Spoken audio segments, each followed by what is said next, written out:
Hey everybody, back for round 3 here in Vancouver. On your left we have Ricky Gow, and on your right we have Kyle Thomas. Looks like Kyle's going first. Ricky's playing a Toadpuff deck. I saw him play in an earlier round, and from what I could tell, his deck looked pretty standard. Toadpuff is a pretty big deck right now. Jacob Van Wagner just won the Portland Regionals with it, so there's lots of videos of it if you want to go watch those on our YouTube channel. But it's pretty standard. You hit with Seismitoad, you draw extra cards with Slurpuff's tasting ability, and you basically just have access to more resources than anyone else. You can Lysander's trump card to draw more, like put all your cards back in your deck to draw them again. You play lasers to boost your damage. Just kind of a slow plotting control deck. And Kyle looks to be playing Yveltal. He just attaches and lasers on turn 1. So not sure what flavor of Yveltal he's playing. So he's got a couple of DCs. Couldn't tell what one of those trainers was. Like Ricky's going to go ahead and play a Battle Compressor. I thought I saw a Psychic Pokemon in Kyle's hand. Could have been a Trubbish, I guess. Yeah. Yeah, looking through Ricky's deck, it seems like a pretty standard build. Some Crushing Hammers, basic stuff. He's going to go ahead and Battle Compress out these supporters, and if you're wondering why he's doing that, it's because he can Versus Seeker them back. Going to take some considerations.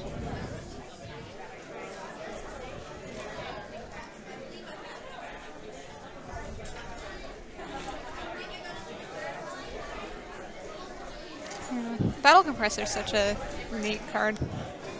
I agree. It has a lot of cool implications that I didn't think it would have when it first got spoiled. It does a lot. Definitely. It's cool that it's been used more than, because when I first saw it spoiled, I thought, like, okay, so Eels has a new trick and expanded, you know what I mean? Things like that. But it's actually been used to much more efficiency in other spots. Here's the Verbank. And the kid's going to go ahead and Versus Seeker back that Juniper.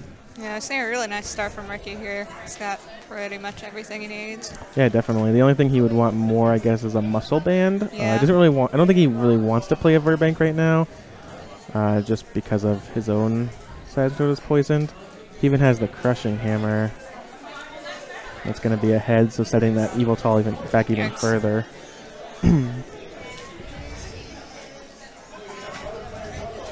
As you can see, Ricky, a pretty crisp player. Goes to 2.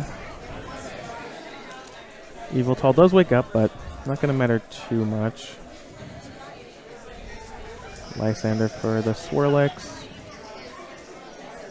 Yeah, and Kyle's just going to try to buy some time here. He doesn't have anything to work with. Looks like he might just pass the turn. Yeah.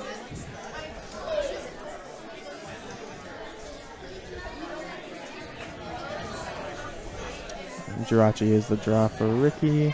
Looks like he had a Floatstone in hand. Yeah. Yep, sure does. Floatstone, very cool. Obviously, it can retreat the Swirlix, but also Ricky can go ahead, Ultra Ball for a Slurpuff, evolve it, and then attach Floatstone, and activate the Tasting ability, which will draw an extra card when Swirlix is active. So, just a little bit of extra value there. I'm not sure how I feel about that play from Kyle. He was clearly just trying to buy himself some time, hope that Ricky couldn't find the Floatstone to retreat, but he did get pretty punished for it.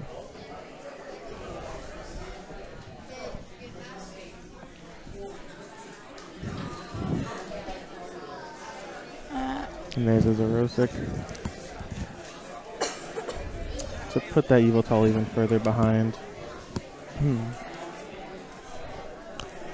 And yeah, really, Ricky just has everything that he wants. Yeah, this is really commanding. This Sagittarius deck is actually one of my favorite decks in the format, if not just my actual favorite. You see that through those turn of events, Ricky was able to knock off the poison from his Seismitoad, draw 2 extra cards, and his board is just beautiful now. And it looks like Kyle's going to go ahead and scoop it up. Didn't have much going for him. Couldn't play items early. I think his next draw step was a computer search, which wouldn't have mattered. Reveals that he has 3 ends prized. Yikes. I love that rock guard, too. Did he have a rocker? I didn't Yeah. see it. Oh, it's wonderful. In his hand. It's weird. We've seen Toad matches end really quickly. Mm-hmm. And that is kind of the power of Seismitoad. Not so much in Chase and Trevor's match, but in this match, like, I'm just going to do 50 and lock you out of the game. Oh, you had a subpar draw. Like, Yeah, I win. It really crushes the subpar draw, like, more than the standard deck. For sure. I will say that Seismitoad, I think, to go back to our conversation earlier about whether it's good for the game or not, a big part of the, I think, disdain towards Seismitoad, even though it is less powerful than maybe things like Vileplume or Gothitelle or Trevenant, is that you can get it going so early. Yep. You know, the trade-off traditionally in Pokemon for trainer lock, for item lock, has always been that you have to take a few turns to get it. You know, in the Vileplume decks, you would usually have to use a Twins or type Vileplume, like your deck's not supposed to be very good, and Seismitoad is just good and can lock you from turn 2. It's very similar to Dialga G, which was also excellent in its Absolutely. time. I find that sometimes it's not in our best interest to compare cards to other cards, but I remember when Seismitoad was spoiled, people were talking about whether it was good or not, and my big defense was that Dragonite was a stage 2 that had Deafen, and it did the same thing as Seismitoad, and it was played. Like, I think that says a lot for the power of the card. Yeah.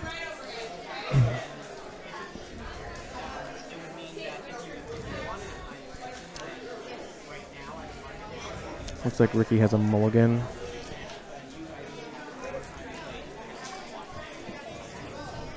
I'm gonna go ahead and take his mulligan. Yeah, Ricky probably only has 9 basics, I guess, which I guess isn't actually that low. Yeah. It's fairly standard nowadays. Just only 4 Pokemon with different names. Does Ricky have his World Invite yet? Do you know? I don't think so. I think he's... As far as I know, he hasn't placed all that well at tournaments this year. Yeah, I haven't seen him at the top tables much. Looks like another mulligan for Ricky. And these mulligans, I think, actually do matter a bit because Kyle is going to use this turn 1, assuming he's going first, to play a lot of items. So he can do things like get the most utility out of his cards before he is Seismitoad locked. Of course, Quaking Punch isn't a guarantee on turn 1, but I think when you're playing against a Seismitoad deck, you just kind of have to assume that it's happening. Yep. And another mulligan for Ricky. Jeez.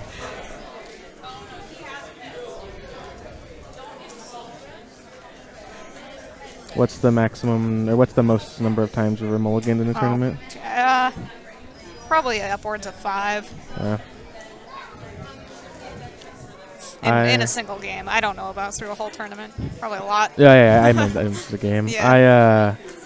During this event, actually, 2 years ago, Vancouver Provincials, I was playing in the top 16, and I mulliganed 6 times. Ugh.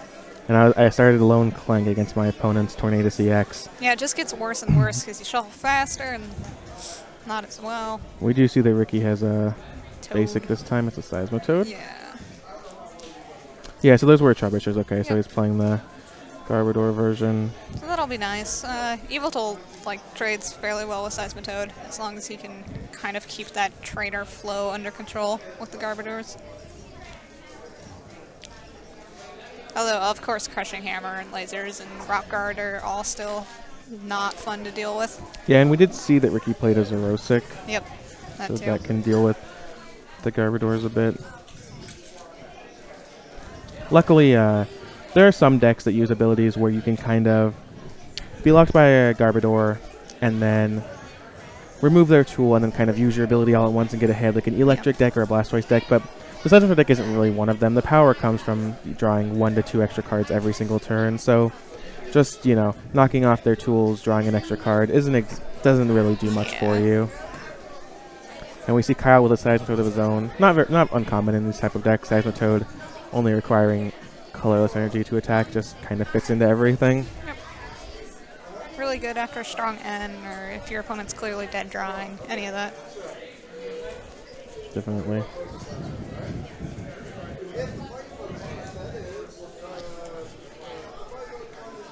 For those of you interested, I did post the pairings for this round at twitter.com/OTBPokemon. So if you need to have any friends in the tournament you're thinking about or whatnot, just go ahead and go there and see how everyone's doing.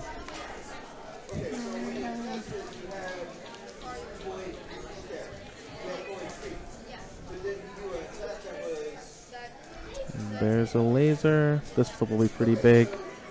It is a Tails. Yep. And Ricky did draw that DCE, so he'll be online with the Toad next turn. There's a nice second laser head. So this flip for Ricky in between turns is going to be pretty big here. It's the difference between a Quaking Punch and not. Yeah, and Kyle gets a couple of muscle bands into play on his EXs. Oh, he does wake up. Okay. Yeah, playing the muscle bands early is important for two reasons. First of all, you're playing against Seismitoad, so that's the only chance you can play. And also, you don't want to get locked by head ringers. Yeah. So, definitely something that I think if you don't pay attention to the format as much or maybe don't play as much, you can easily miss.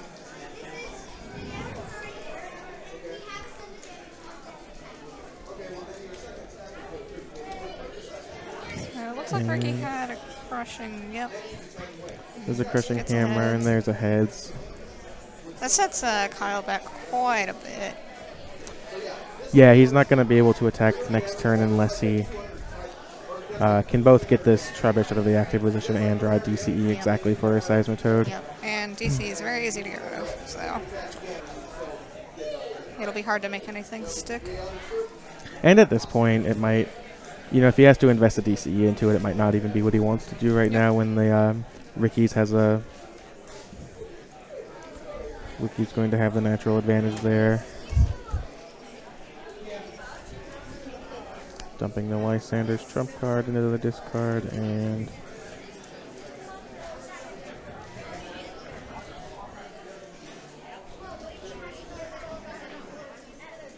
looks like Zerosic.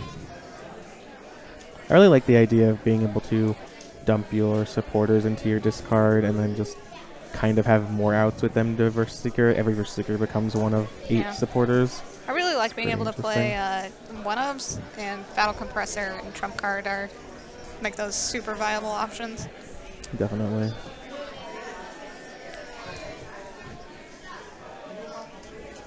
Trubbish wakes up.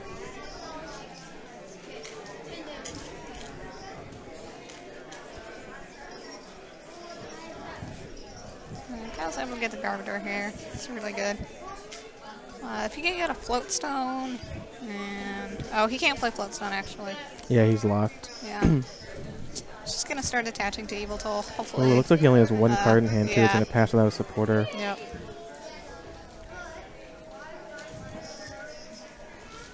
Yeah, there's the hammer. There's the heads. Wow. And this is where things start to get, I think, devastating. Yeah. And he's going to take a KO with Quaking Punch. Last turn, I think Ricky was ahead, and this turn, I think it's just gotten much, much worse for him. Yep. I think he only has Kyle only has one card in hand. It's not a supporter, or else he would have played it last turn, so I'm not sure what it could be. It's going to help him here.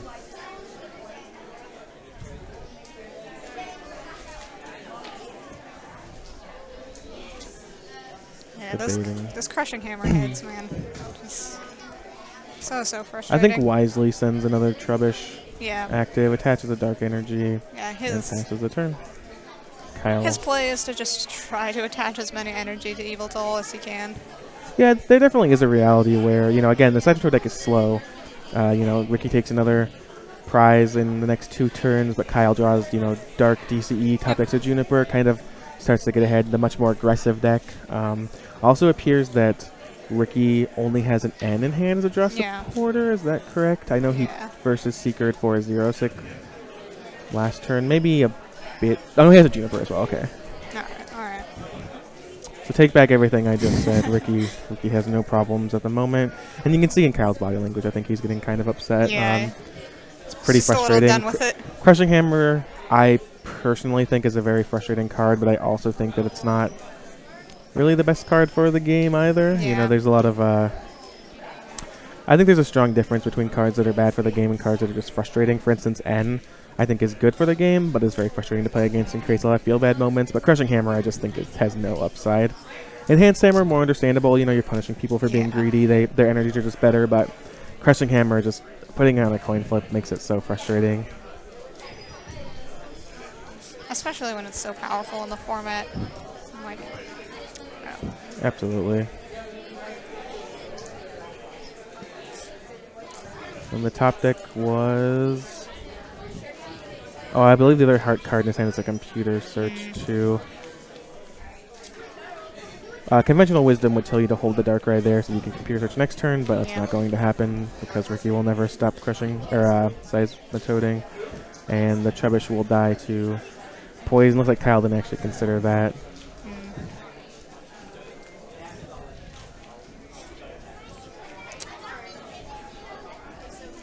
Not sure I'd send up Yveltal there.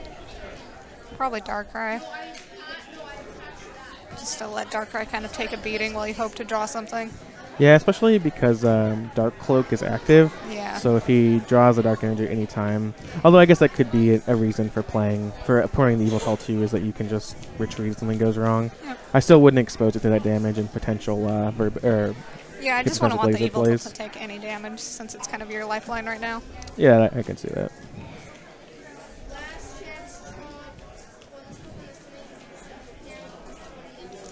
And Ricky is playing an Ultra Ball, it looks like. So I imagine he'll get... Probably. I mean, I imagine he gets Slurpuff, but it's, I don't know, he kind of needs to start thinking about another Toadle. He has it in hand, so I imagine he'll just go ahead and get the Slurpuff.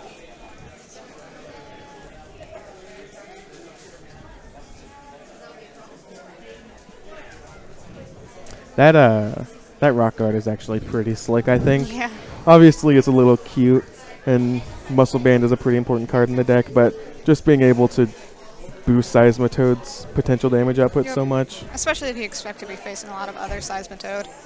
Definitely.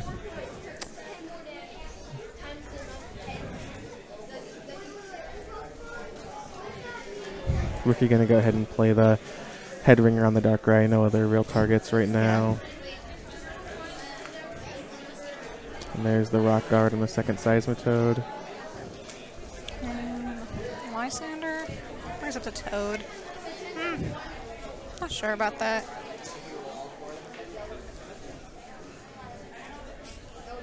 I guess he just doesn't want to be attacked by the Yveltal at all. Yeah, I think the thing is that you're just hoping to fade Dark Energies from your opponent. Yep. And you might as well, your Seismitoad needs exactly your Dark Energy or 2 DCs to retreat, so that'll be pretty rough. I believe that Kyle drew a supporter? Doesn't look like something that's going to matter, though.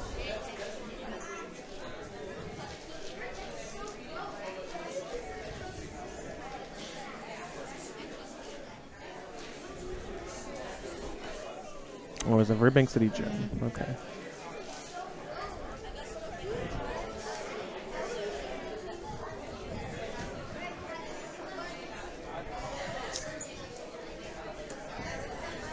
So Ricky will be 10 short of a KO this turn, but you know, not really. And there's a a super scoop up, just absolutely punishing Kyle for that. This deck is just like all of the frustrating tilt cards. Oh, without a doubt.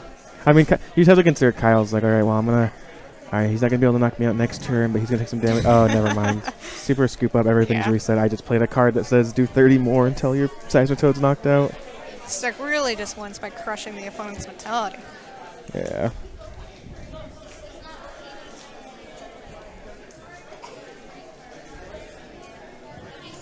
Following it up with a Juniper.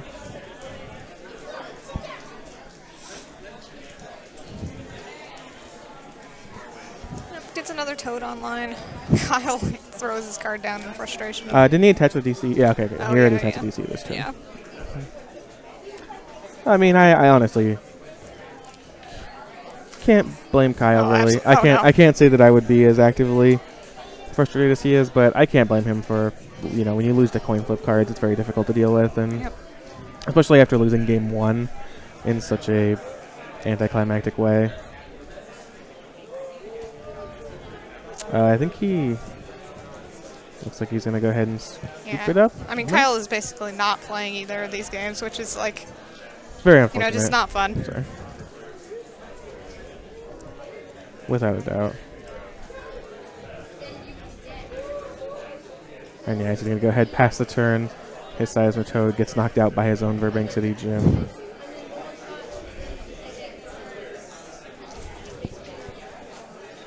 I think Kyle has a target whistle in hand, actually.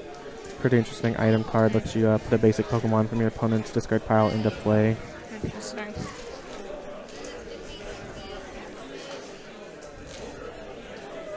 And there's second DC coming down on the Seismitoad. Wow, and Ricky even has the Team Flare Grunt to knock off that Dark Energy if he wants to. He also has the laser in hand. Wow, this is just a beating. This is a real feel bad. Definitely.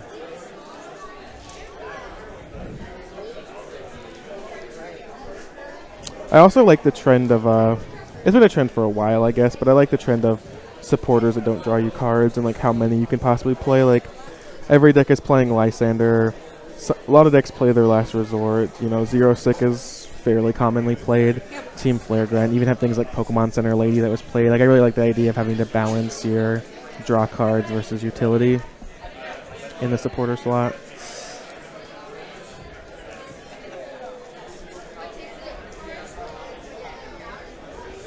So I think if you're Ricky here, you just go ahead and laser Team Flare Grunt and just try and lock him out. I don't think you really need to draw any cards or do anything like that. He does get a tail, so that's a good sign for Kyle. And the draw step. There's another Yveltal, wow.